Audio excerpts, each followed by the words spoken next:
This is the Maserati GranCabrio Trofeo.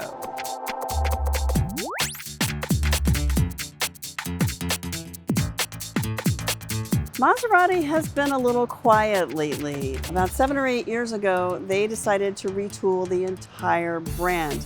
They started with the engine and developed the ultimate V6 twin-turbo engine that now powers their entire lineup. The Gran Turismo and the GranCabrio, which is the convertible version of the Gran Turismo, is powered by that same V6 engine. Also part of the retooling of the brand is all new design. Maserati lineup is now the most beautiful that they've ever built. Flowing supercar lines, big, beautiful wheels, and of course that Maserati Trident that has always been the brand's icon. The big picture, though, for Maserati is winning on the race circuit. You're going to increasingly see the Maserati name on racetracks around the world, as well as in Formula E. Maserati has leaned in heavily on Formula E racing, and that is also going to power its electrification strategy. The Maserati GranCabrio comes in 3 different versions. There's a base model, there's the Trofeo, which we're driving, and there's the Folgore, which is the all-electric version. The base model starts at $164,000. Ours comes in at about $198,000, and the all-electric starts at $206,000. The Trofeo is notable for its sport tuning and performance details, and then of course, in our model, the convertible top.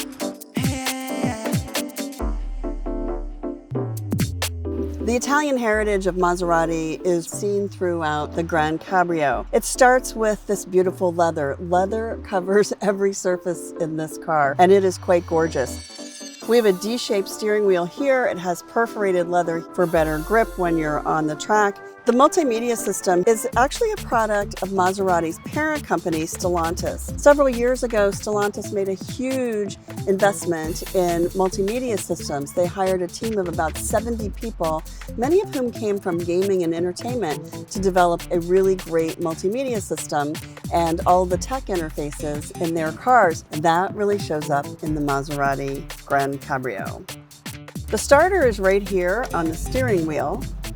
And our drive mode selector is over here. You can just dial through the different drive modes and you'll see things change as you go to Sport or Corsa, which is Italian for track. On the center screen is where we have this really great tech interface. It can be customized to a certain degree. You can actually set the clock to classic, sport, or design, whichever you prefer, on the iconic center clock, something that every luxury car has. And this is how we raise or lower the soft top. So I can just swipe and hold and put the top up, and it actually gives us a graphic showing us what the car is doing. Also on this panel, you can set your ambient lighting. There is an air scarf.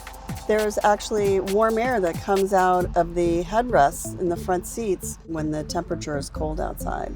But if using the multimedia system is too much, or you just need to keep your hands on the wheel, you can do this. Hey Maserati, set the cabin temperature to 68 degrees. I've set the temperature to 68 degrees.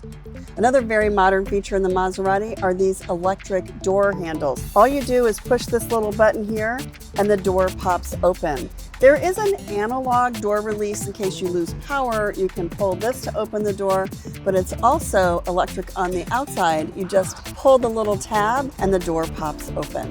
One of the most incredible things in the Maserati Gran Turismo or GranCabrio, though, is the Sonus Faber Sound System. It is literally $1 million sound system. They build a speaker system that costs $750,000. The balance of the system is another $250,000. You can start here with choosing your audio settings, so you can customize a lot of the settings on the sound system. And if you decide that you really want to turn up the sound on the Sonus Faber sound system, the volume control is right here on the back of the steering wheel. And I can't demonstrate for you how great this is. You'll have to take a test drive and find out for yourself, but it does sound like $1 million.